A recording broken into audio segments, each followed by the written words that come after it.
In these times of uncertainty, our accomplishments are not going to be achieved in a linear fashion. The driftless area is a landscape because of its peculiar history and geology, stands out from the rest of the mid-continent, really. My name is Tamara Dean. I'm a fiction and nonfiction author, and my latest book is Shelter and Storm: At Home in the Driftless, published by the University of Minnesota Press. Shelter and Storm is a collection of 12 essays, each of which pursues a mystery while weaving together facts about nature, history, and science. And the book invites readers to consider how we tend the earth in times of uncertainty, what we owe our neighbors, and ways we can thrive in community. And the essays take place in the driftless area of Wisconsin, which will be a big part of our conversation on the podcast today. I'm thrilled to be joined in conversation by my friend Kurt Miney. Well, thank you, Tamara. It's great to be with you and to have this opportunity to chat about your new book and to explore the ideas that you bring in through the book. I'm just delighted. I had a great time reading it, and I'm really looking forward to talking with you. So, yeah, to introduce myself, my name's Kurt Miney, and I live in the Driftless area, actually on the very edge of the Driftless area, northwest of Madison, Wisconsin. I'm a conservation biologist, sometime historian, sometime writer, and full-time advocate for the region we love here. I guess I should add that I edited a book called The Driftless Reader. I kind of became a student of the literature of the Driftless as much as the land, and so Tamara, I'm really delighted to talk with you about your contribution to that body of work. Thanks, Kurt. Well, I definitely appreciated and admired your anthology and your other writing too, in particular, all your work on Aldo Leopold. You've lived in the driftless area longer than I had, and I'm very curious to know what you find special about the place and its inhabitants. What features and wonders have really struck you since you've lived there? Well, as you bring forward in your own book, Tamara, I mean, it's multi-layered, right?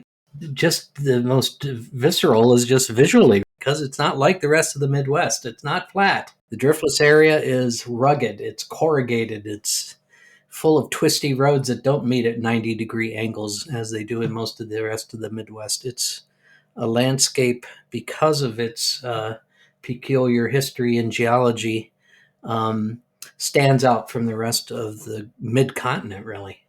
And so that's kind of the first level you come at it with, perhaps, is just like you're driving along or walking along and you say, wow, it's different here.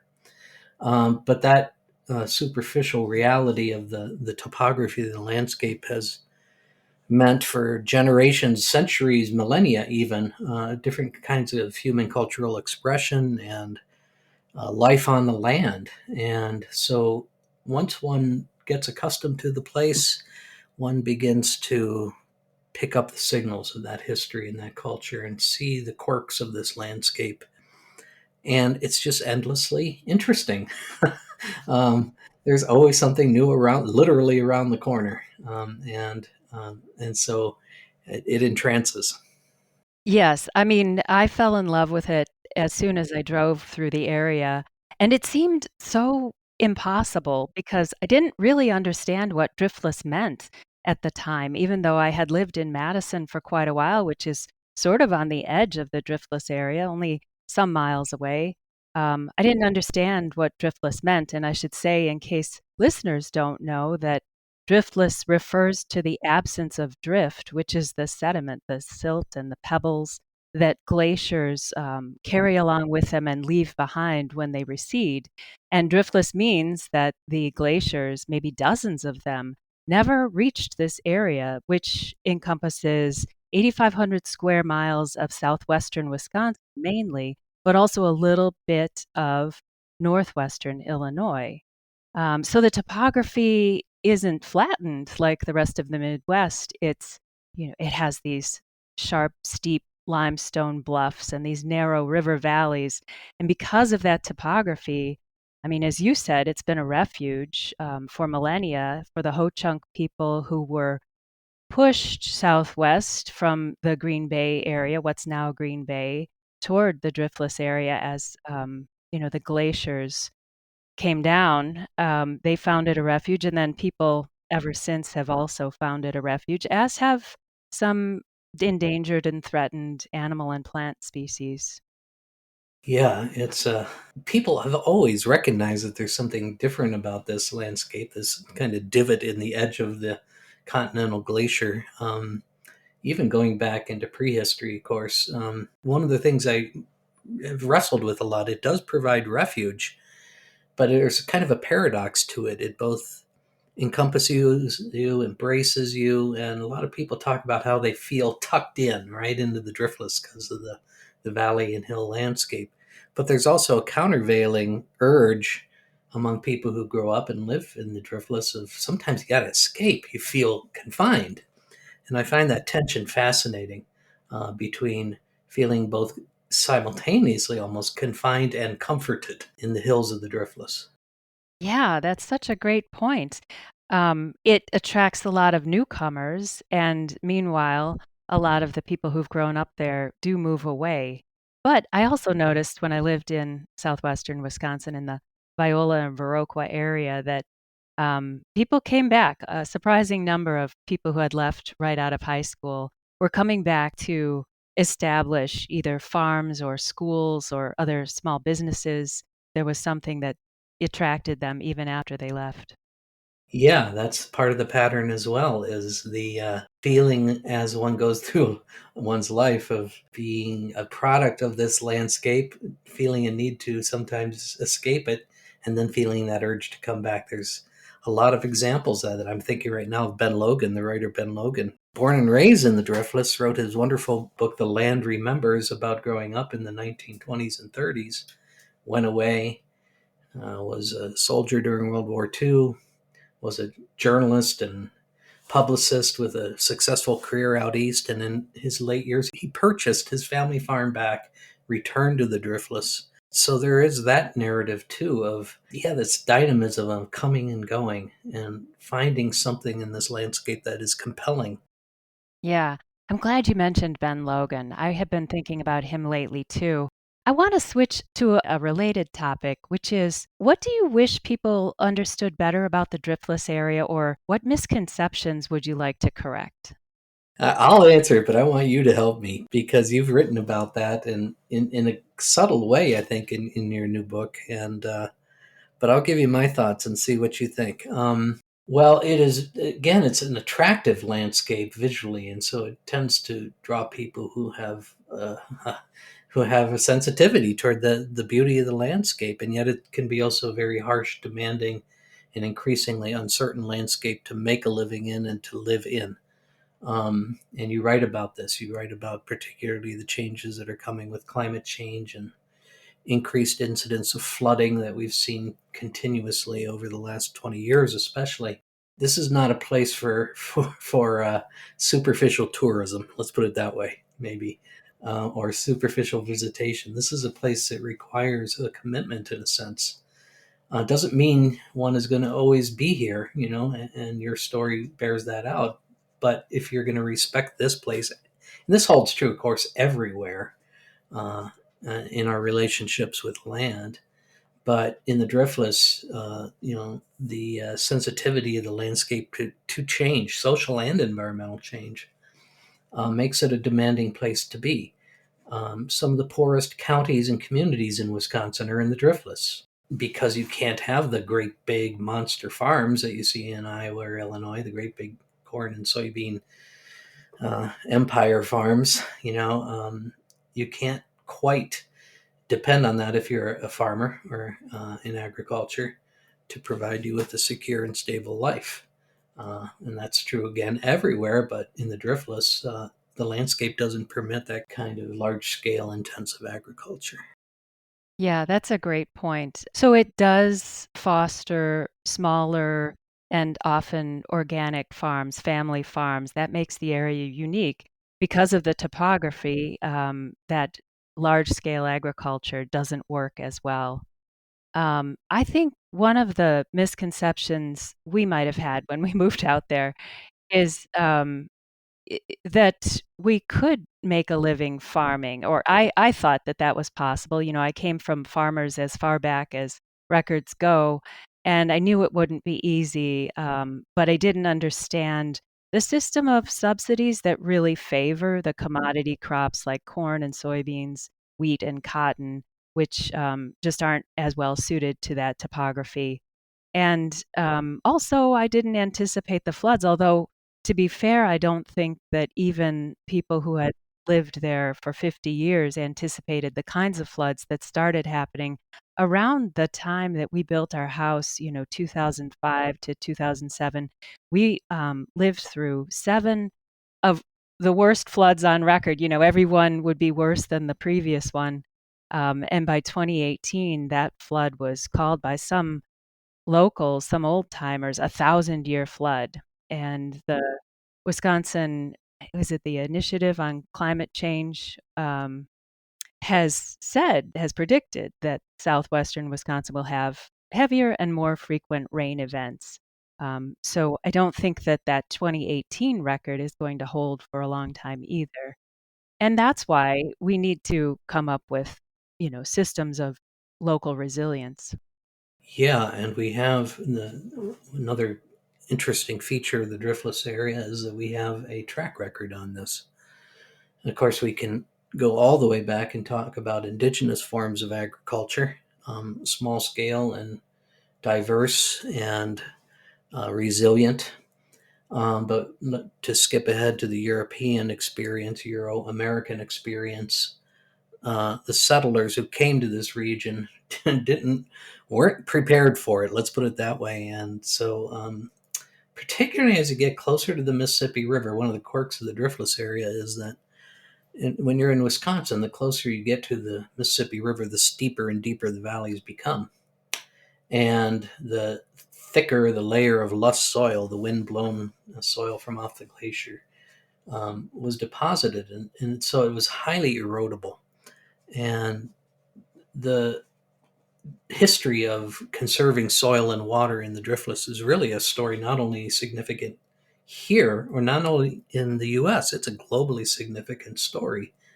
Why? Because by the 1930s, the loss of soil due to poor farming practices, they weren't ill intentioned, it was just that a lot of the farmers just didn't know how the rain worked. They were used to the gentle rains of Northern Europe, right? They weren't accustomed to these extreme precipitation events, even back then. And this is before climate change gains momentum. So the kind of poster child for this, of course, is the Kickapoo Valley and the Coon Creek watershed right adjacent to it. And it was in that landscape, of course, that the very first watershed scale conservation and restoration project anywhere in the country was undertaken in the early 1930s. So we have a history of learning and adapting and reforming our ways and overcoming tradition in some cases to make a more resilient way of life on the land. Right, and the contour farming that was sort of experimented with and proven in the Coon Creek watershed in particular has become a standard in the driftless area. I saw it all around where we lived, and yet now some farmers have reverted or are not adopting that. And it makes me think of the Aldo Leopold's warning about farms becoming food factories and that, farmers will die of their own too much, he said, not because the farms would, not because they're bad for wildlife, but because they're bad for farmers. But he didn't believe in government mandates or subsidies. He thought that educating farmers would lead them to understand that their farm is a whole life supporting system and they would take pride in creating that and affect their neighbor farmers. And what do you say to that? What would he think of the situation around agriculture today? And are there places and ways in which his optimistic vision about farmers treating their land as a whole life supporting system are becoming a reality? So, among my other hats I wear, I'm a scholar of Aldo Leopold's work. I've always had a kind of a policy never to answer questions that start, what would Aldo Leopold think about? Oh, It's sort of a joke, but it's also somewhat serious in that you never quite knew what he as an innovative thinker would say. But I feel very comfortable answering this question in this case. Like that quote you alluded to, it's one of my favorites too, Tamara. It comes from a talk Leopold gave in 1945 about the future of farming and conservation. Yeah, and he said, incredibly prescient now to read this, but at the end of World War II, he's looking ahead and realizing that the wartime industries were going to spawn a whole new wave of industrialization on American landscape. And so he said, yeah, we have a choice to make between the farm as a food factory or the farm as a place to live. And we can see how that fork in the road has played out in most of the country. However, in the driftless, this is again what makes it so fascinating here in the hyper industrial agricultural Midwest. The driftless has resisted a lot of those trends, and it has attracted innovators and experimenters and back to the landers, and to try to make a different narrative out of our relationship with land. So, one of the characteristics of our landscape, and you know this, Tamara, is we have a lot of really interesting experiments going on with different types of agricultural systems, with a local food movement and food processing systems, with thriving small towns, unlike so much of rural America. Not everyone, but at least examples and cases of where a local food economy has taken root. So whether that we're talking about Organic Valley up in Lafarge, Wisconsin, or my neighbors down the road at the Savannah Institute who are working on how to get trees and woody shrubs back onto the farm landscape through agroforestry practices. Or we can look at all the the variety of bakers and brewers and fermenters and all those out in the driftless who are figuring out ways to not follow the typical path.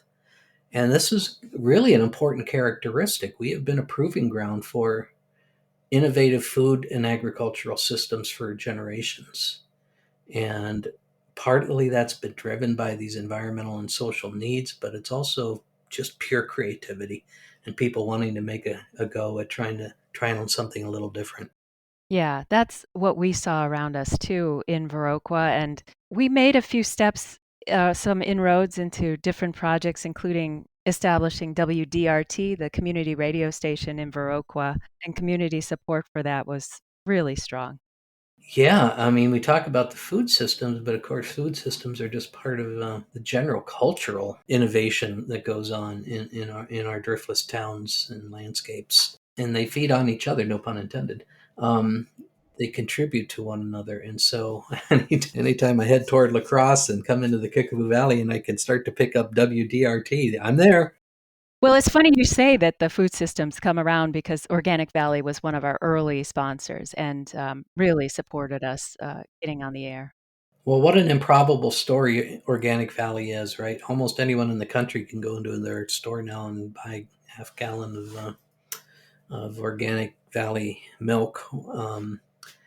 And think of this starting with 7 farmers in the late 1980s, and how I don't know if it could have happened in any other landscape. There's plenty of other organic dairies, most of them large ones now. But where else but the driftless could we have fostered such an experiment that proved to be such amazingly successful? And not only that, but how it helped shape a shift in the culture of the driftless at a time when farmers were facing such terrible crises economically. It provided an alternative, provided a different pathway for smaller and mid-sized dairy farms to again make a decent living. Exactly. They had a big vision and utter commitment to that vision. And part of that was supporting small farmers around them. Yeah. Well, I'm going to turn around and ask you a question, if I may, Tamara, because as I was leafing back through the book and how you connect so many dots within the 12 essays, but the connection between agriculture and water is the one I'm kind of thinking of right now. That you've been so devoted to caretaking of Wisconsin's water in your personal life and in your professional commitments as well, and the connection to the food systems And that's something that is a little hard to explain to people sometimes, and certainly is difficult to deal with because of the built in economic barriers and whatever. But how did your experience, maybe being on the land, help to shape the way you thought about your commitment to safeguarding our waters? Well, I lived on the west fork of the Kickapoo River, which is a spring-fed stream, a cold stream, prized by trout fishermen from around the nation. You know, there are fishing guides who think of the west fork of the Kickapoo as their favorite spot. And I understood that the water had to be clean for trout fishing. I didn't understand what the threats to the water quality were. And I had become a volunteer water monitor through Valley Stewardship Network, which is a stewardship organization headquartered in Viroqua and serves landowners from around the region, helping them understand habitat improvement and ways to create maybe buffer zones for improved water quality. And that was my first introduction to the topic. I realized that up and down the river, upriver of us and downriver of us, there was a significant problem with runoff. And this happens when, you know, a flood happens and manure has just been sprayed on a field, especially in the spring when the field is frozen, the manure just runs off and into the stream. And when I understood this and how freely farmers were allowed to apply these nutrients to their fields, I sort of scratched my head and looked into it more. um, they do have nutrient management plans, and that's regulated by the state DNR. But it also seemed that if there was an accident, for instance, one of these runoff events, there wasn't really a consequence for the farmers. And we could tell that when downstream we checked our water quality. We would know if the dissolved oxygen is lower, for instance. We would know if that there had been a runoff event. So that got me started in concern about water quality, and I joined the board of the River Alliance of Wisconsin, which is a statewide organization whose mission is to empower people to protect water, basically, which made me understand the whole web of water. I mean, water makes us neighbors. It connects us far and wide within a watershed and even beyond, from the rain that falls to the water that's running off a field or down through the bedrock. So, another factor in this consideration of water quality was the floods.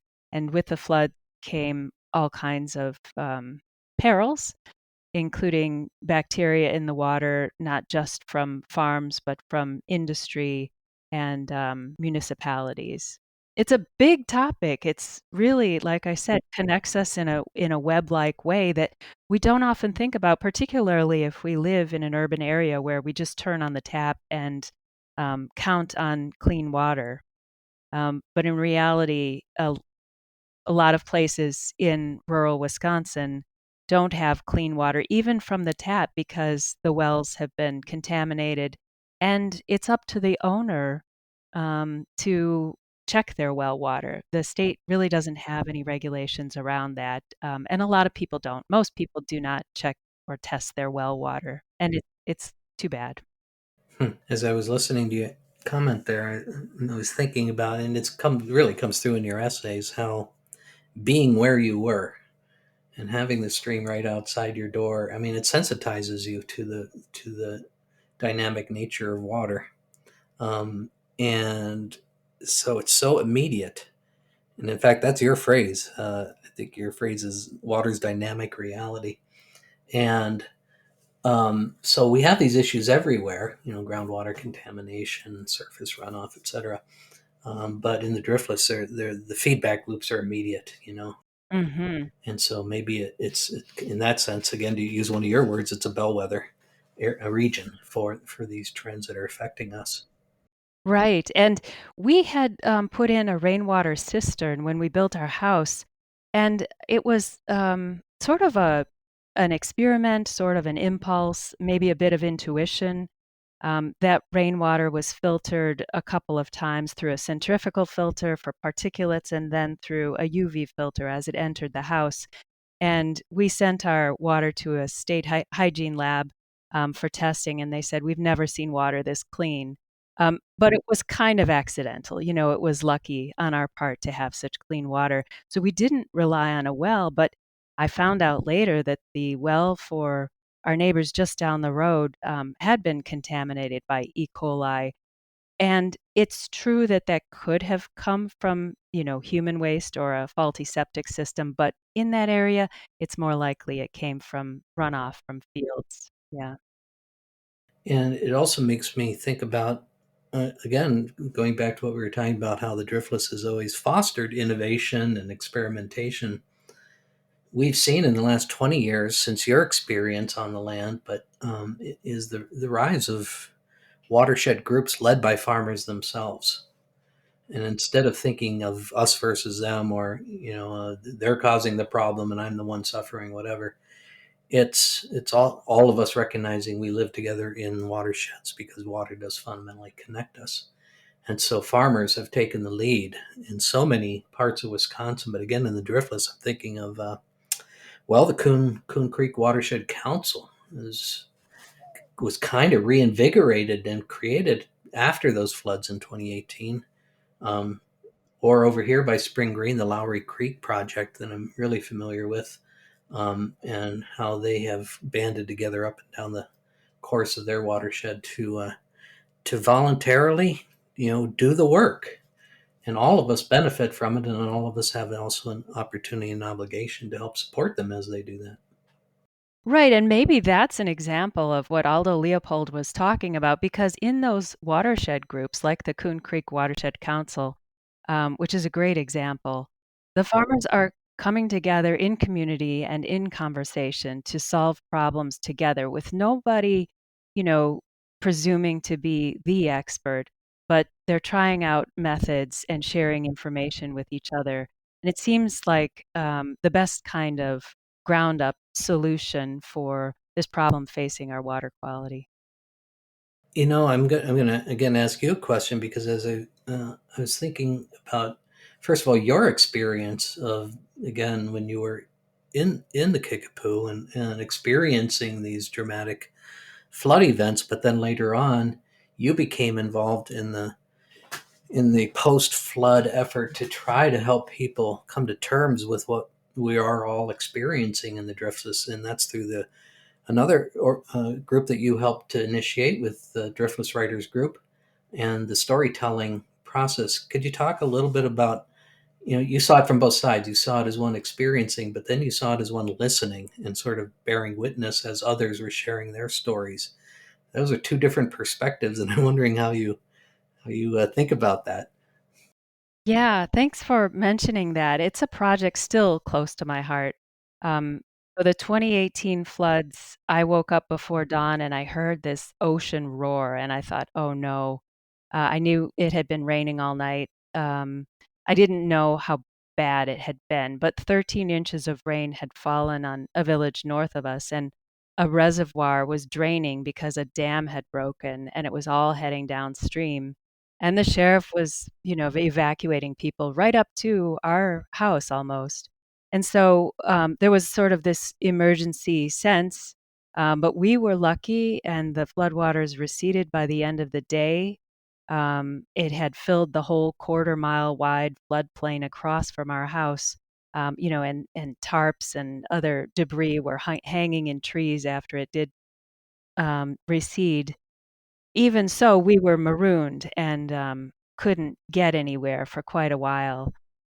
And once we could, when the roads were clear of water and debris, we wanted to do something. So we went to the nearest village on the river, which was Viola, and helped clean. I carried all kinds of mud covered canned goods and choir robes from the basement of the church, which doubled as the local food pantry, carried away sandbags and other things. And I ran into friends there who also had escaped the worst of the flood but wanted to help out. And some of them were friends from the Driftless Writing Center board. we all agreed that we wanted to do more than just carry these soggy items out to dumpsters. So we conceived a project called Stories from the Flood. And really, it was based on the research we knew about from James Pennebaker and other scholars about how storytelling helps us after a trauma to recast our experiences and feel more empowered and resolve and heal. So, our Stories from the Flood project was imagined as a writing project where we would invite survivors of the 2018 flood to write about their experiences in response to prompts that we offered. But honestly, it immediately became apparent that not everybody enjoyed writing as much as we did. And, from the first gathering we held at a local library, we decided to instead record people telling their stories. And that's what we did. We collected about, well, over 100 stories. I'm not sure what the final tally was, but I listened to dozens of stories from people who had survived the flood. And I was humbled by their trust in me when they told me about their tragedies. When, a woman said that she sat in her car on the highway as the water rose above her. It came to her ankles and then to her knees and then to her waist. And the fire department crew had told her to just stay put. So she did, with the faith that her neighbors would come and save her, and they did.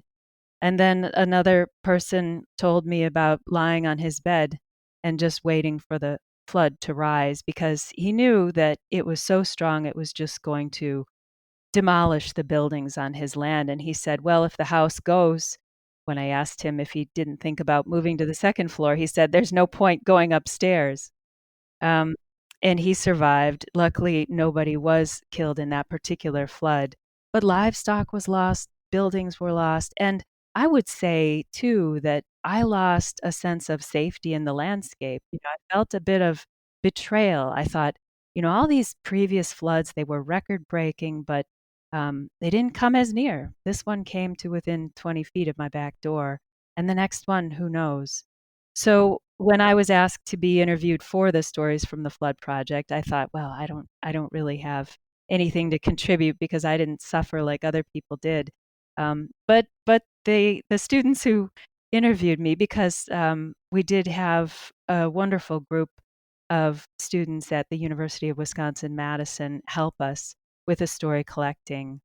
These students brought out some of that fear and sense of betrayal that I had now felt about the landscape since the flood. Yeah, yeah. Well, it goes back to that earlier exchange we were having about, the Driftless having a bit of a paradoxical character in that it is a place of comfort and one feels at ease, but it's also can be ominous under these changing circumstances. And that's a kind of a theme that repeats itself through all of your essays. I'm thinking about how all these different themes that you touch on, whether it's tornadoes or again floods or looking at fire and the role of fire in restoring lands, you're kind of doing a dance here between your commitment to the place, but also learning the harder realities of the place in the process. Yeah. Yeah, and so I'm wondering, was that what I was going to get at? Was that sort of the as you were putting the book together, or as the book evolved, maybe was that a conscious choice, or was it a pattern that emerged as you were developing the book? I would say it's a pattern that emerged through my life there. And I captured it because I was first a fiction writer and hadn't really thought about writing essays about our time in the Driftless area until all these wild things happened. It seemed as if any given day I could walk outside and some dramatic occurrence, perfect for an essay, would strike me. I was glad for the material, but it was sometimes difficult. And then these themes of really building shelter or finding home there, and then withstanding storms came together in most of the essays. I like to write essays as I would write short stories, beginning with the question or the mystery that brings the reader along to find out how it's resolved, and along the way, sort of amplifying tension and deepening meaning. And I took those opportunities based on what had happened to me. Truly, I had more essays and more material, but they didn't seem to come together like the ones that are now in the book. Yeah, yeah, yeah. So Tamara, as I was again looking back through the essays in preparation for joining you right now, I was wondering how it did come together as a collection. Did you have a couple already in the bag, as it were, and then you tried to fill it out, or did you just keep writing, or was there an overall outline you followed, or was it more organic than that? How did the book, as I read it now, come together? It was definitely organic. The essays included in the collection span about 20 years in the writing of them. So I hadn't planned on a collection 20 years ago when I wrote the first one, but they did come together, as I said, along with a few others that aren't included in the collection. But these seem to complement each other. And I arranged them um, at least to frame the experience from the very start of our time on the property to the very end when we left. In between, they skip around a little bit and are related more by theme from essay to essay. But no, there was no grand plan at any point. We can't do a discussion about a book without reading it, a bit of it. And I'm not going to ask you to read anything. I'm going to read something to you. I'm going to read your words back to you. Maybe it'll provoke something when you hear your words. This is from your chapter called Shelter and Storm. It gives the title to the book. And it's just a paragraph that I want to read to you. And it comes midway through the essay, and you're pausing a little bit to think about your move to the driftless, and and the contrast with your neighbor in this case. But I'll just read it to you, and and see what you think. The dream of living on your own terms attracted hundreds of couples to our area in the 1970s and 1980s. They built homes, started alternative schools, established food co-ops, and founded what would become the nation's largest organic farmers cooperative, Organic Valley. Susan, a talented weaver who lived up the road, and her husband were part of that migration. They planned to build a home and have children they would raise in the peace of the country, but within days of starting construction, she told me, they learned they couldn't work together, couldn't bear each other in that context. Before, they hadn't known. So she did things besides construction, and they stayed married, unlike many couples who have tried homesteading. Quote, obviously, what we thought we came here to learn was not what we actually came to learn, she told me. And I like that paragraph because in some ways, you're quoting her, but you're also, in doing so, you're reflecting on your own experience, and that comes through in the whole book of coming to the place as a latter day back to the lander and learning lessons that you didn't anticipate you were going to come to learn. Absolutely. I love Susan and I love that quote. And when she told me, it was very early on after we had moved there. And I thought, that's curious.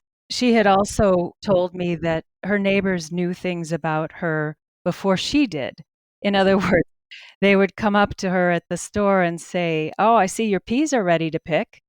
Uh, and that struck me too, because that was borne out in our experience as well.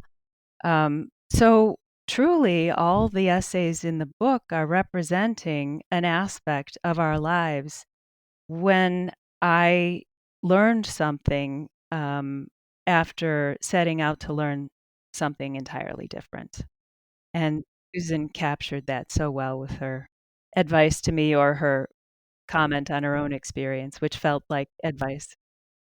Right. Now the phrase that comes to me in thinking about that, her quote, your experience, and sort of the pattern you display in the book, it's nonlinear. Like the Driftless, it's nonlinear. Um, you're not going. You think you're going one direction, and you're not sure you're going to end up where you think you're going to go. Um, and that's again, unlike a lot of the straight lined 90-degree angled Midwest, is what makes the driftless so quirky. I love that you call that out. That's such a great observation. And I think when it's iterated multiple times, that's the direction I grew in, which was don't expect things to be linear. Don't expect things to happen on your time schedule. For instance, with the prairie restoration and the fire, it had its own rhythms, and I didn't understand those. I had ideas about how it should grow or, how fast or in what way, and it just wasn't going to happen according to my plan. That was proven over and over again from, building the house to dealing with the floods and the tornado and building the radio station, and really being part of community. And I think what it led me to was a greater appreciation for the wisdom all around me, and the need to be open to that and curious. The wisdom from the land, from my neighbors, from the communities. Where is that collective wisdom held? And how can I tap it while honoring it and perhaps even adding to it? And how much we need that right now, right? How much in times we find ourselves in at this moment, uncertainty is all around us, and things that were taken for granted are at risk, and how a linear response to that is not going to help us much. That we need that kind of creative and innovative way of responding. Again, you don't want to read too much into how a landscape determines behavior. It's not deterministic, but how it allows for different ways of thinking and being. I'm thinking back to a wonderful book done back in the 1950s or 60s called Order Upon the Land. It was done by a woman named uh, Hildegard Binder Johnson, a professor up in Minnesota. I highly recommend it. She focuses on the driftless area, and her whole book is a study of how land use and land planning differs in the driftless. And she shows how the regular pattern of land survey grids laid out in the early to mid 1800s in our region, up until the 1860s, how that's those square blocks of land you're so familiar with if you ever fly over the Midwest. You don't see them in the driftless, at least not to the same degree, because it doesn't fit. And so here we have this region that almost demands different ways of being and thinking. And I think that's what you illustrate so well. But now I'm curious, since you did make the decision that you had to pursue a different path and go away from the driftless, not too far, thank goodness. But now you've revisited it in your head and in your writing in the book. And that's got to be an interesting experience in itself, kind of looking from within the driftless out, but also now a little bit looking from outside the driftless back in and back to another part of your life. Yes, it was a profound part of my life. It was such a great learning experience. And as I said, it taught me to be more open and curious, in particular about the landscape and community. And I think in these times, as you mentioned, we're going through a period of uncertainty where the structures that we understood as firm don't feel as firm as they used to. The weather is part of that, but also our communities and governments. I think that this way of approaching life could be a helpful tool for others if we can recognize that our accomplishments are not going to be achieved in a linear fashion and that it's helpful for us to be open and curious. Um, I wonder if that might bring some people solace. Yeah, and it kind of leads me now to think about, I think my favorite chapter. It's hard to choose, of course, it always is, but I really, really enjoyed the last chapter on the slow blues.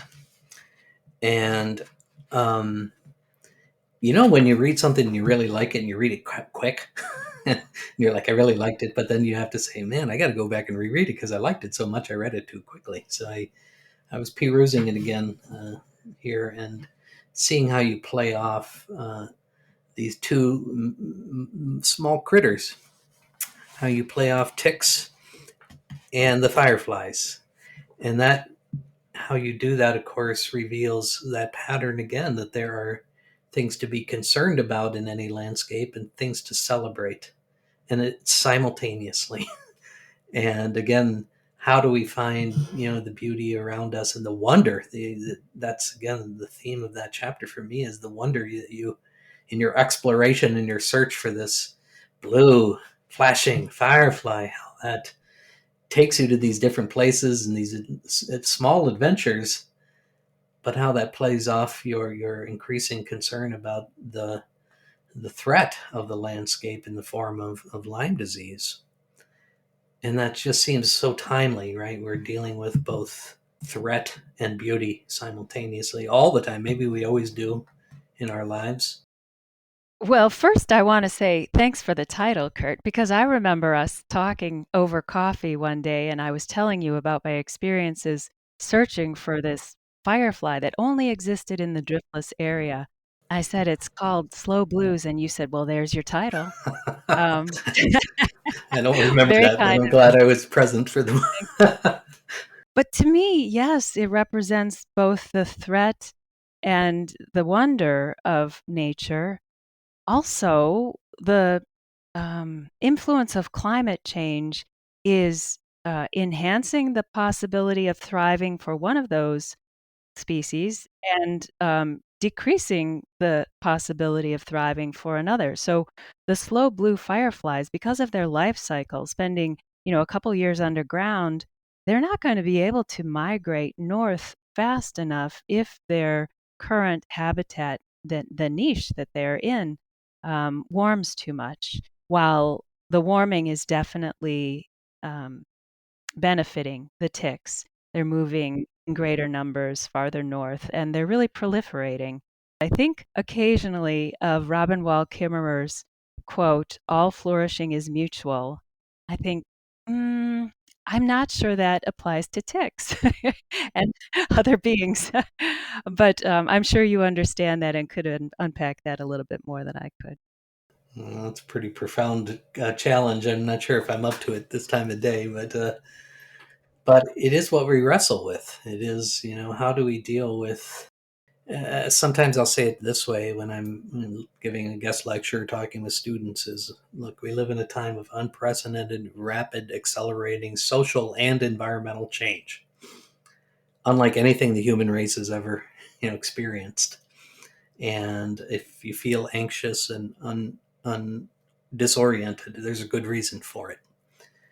And I actually did this just last week. I was giving a lecture at the UW La Crosse in the heart of the Driftless area, and it was, in fact, for a mutual friend of ours, Margot Higgins, teaching a course on the Driftless area. And the gist of that lecture was, what does the Driftless area offer the world in these times of rapid and disorienting change? And we've touched on a lot of that already: food systems and the ability to understand how change occurs, how plants and animals respond. Um, but again, we experience this in any landscape, but in the driftless, we have certain opportunities and histories to draw upon that help us to navigate these uncertain times. And I think you've really captured that so well in the book. I'm looking forward to recommending it to lots of my friends and carrying on the conversation into the future. Thanks. I appreciate that. Well, I wanted to ask you about your interactions with university students. You spend a lot more time with them than I do. And if they ask you for reasons to hope or possibilities for action, um, do you offer them anything specific or what kind of advice do you give? Yeah, great question, and it's related to the place we are and the place we've been talking about. I never expected I'd spend a good portion of my adult life living here in the Driftless area, but that's how life has happened. And out of this landscape, I've certainly drawn a lot that if it doesn't give me hope, it gives me perseverance and a sense that you can make a difference. And I think that's the most important thing to share with our younger friends, relatives, colleagues, students is if you're feeling anxious and you're feeling that the world is going in a direction you don't think is very healthy for any of us, go do something. And in the driftless, you're at a working, you're in a landscape at a scale where you can see the differences you make. Whether you're doing hands-on restoration work, whether you're involved in your community, whether you're helping your neighbors clean up after the flood, and I did the same thing in that flood of 2018. Um, this is an area that you can invest yourself in and not feel like you're fighting against the global forces all the time, even though you are. I tend not to use the word hope, but the determination to apply ourselves to making positive change. Um, this is a particularly welcoming place to do it, and that's what I told the students last week. It doesn't mean you're going to, like as with your case, you didn't end up spending your entire life in the place where you invested so much, but you drew so much from it, and you gave so much to your community in doing that. So no matter where you go, you're carrying those lessons forward. So, and action is the antidote to despair.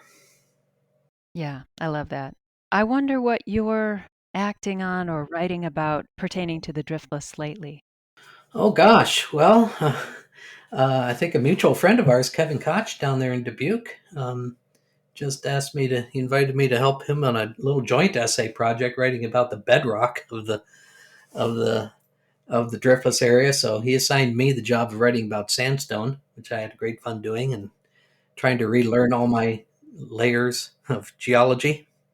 Um, and lately, I think we talked about this when we had a cup of coffee recently. I've been utterly taken for some reason with the phenomena of the goat prairies of the driftless, the dry hillside prairies that you see so prominently, but also that we are seeing the changes that we've talked about affecting them as well. These rare remnants of prairies that pop out in the hillsides of the driftless area on south-facing slopes that colloquially we call goat prairies. I'm fascinated by them because they are kind of these islands of wildness in the middle of our more domesticated landscape. So you just never know when you're living in this region. Pops into your head as something to write about, and you've shown that yourself, of course. Yeah, and I think that's something I've taken from living in the driftless area too, which is that there it seemed obvious and hard to avoid stepping outside and seeing something wondrous or having something strange happen to me. But of course, it happens anywhere if you're staying alert. Yeah, maybe going all the way back to how we started this conversation when you asked me, what you find here in this region is that it's the spontaneity of seeing things and being provoked by them. I'm literally looking out my window now and I'm looking to a bluff with a lot of red cedars on it, which is a sure sign that it could be a goat prairie, but it's overgrown. I'm looking to a hedge of lilacs planted probably 100 years ago to calm down the sandy soil here and keep it from blowing away. I'm looking to my neighbor's cornfield, which is sort of on the floodplain, and he's been having challenges keeping that cornfield going in a productive and profitable way. So there's every place has lessons to teach and interesting stories to tell. Yeah, so true. As I was reviewing what you wrote, I was struck by how many of the chapters involve resistance, involve people with quirks, these kind of iconoclastic people, these people who are defying norms and trends. You see this popping up in your neighbors, in the historical figure that you explore. And I'm just curious if you found yourself maybe becoming more of a nonconformist than you anticipated and how that serves you now. Hmm. Wow. It's true there were a lot of characters surrounding us in the driftless region, and I think maybe the area attracts them. It's possible to live on very little in a very unusual way out there. At least in our township, there was no zoning for a long time. So you can make your house out of tires or bottles or whatever you want to try. And that does attract some iconoclasts. But your question about how it changed me, I think I became just more flexible to all those ways of life. I mean, I thought I was a little bit counterculture or open to experimentation when I got there, but I did have to confront my conventional views and break those down somewhat. So it might be fair to say that I became more of an iconoclast while there. You're living in Madison now, but I expect you still make regular. I know you do because you come to visit me now and then. But when you make your visits back into the Driftless, are there particular spots or a place you like to revisit that kind of refreshes you or brings you back and reconnects you? I'm still struck by the impossible beauty of the place. So I enjoy driving those small country roads where I first fell in love with the place. But I have to say that what brings me to the Driftless area most strongly, what attracts me, are the people because I had such a community there. I still have so many friends there. And it's such a wonderful feeling to go to, a cafe or the local food co-op and just bump into people I haven't seen in years and have just to pick up the conversations right where we left off. Again, I'm so grateful for your influence. Over the years, our conversations over coffee have really affected me, in particular, your thoughtful emphasis on community and connection between people and the landscape. It's really given me a lot of food for thought. So thank you. I really have appreciated the chance to talk writing with you. Let's continue these conversations. Good luck with the book. Congratulations. And I can't wait for the next set of stories that are going to come out of experience of going around with the book. Thank you, Kurt.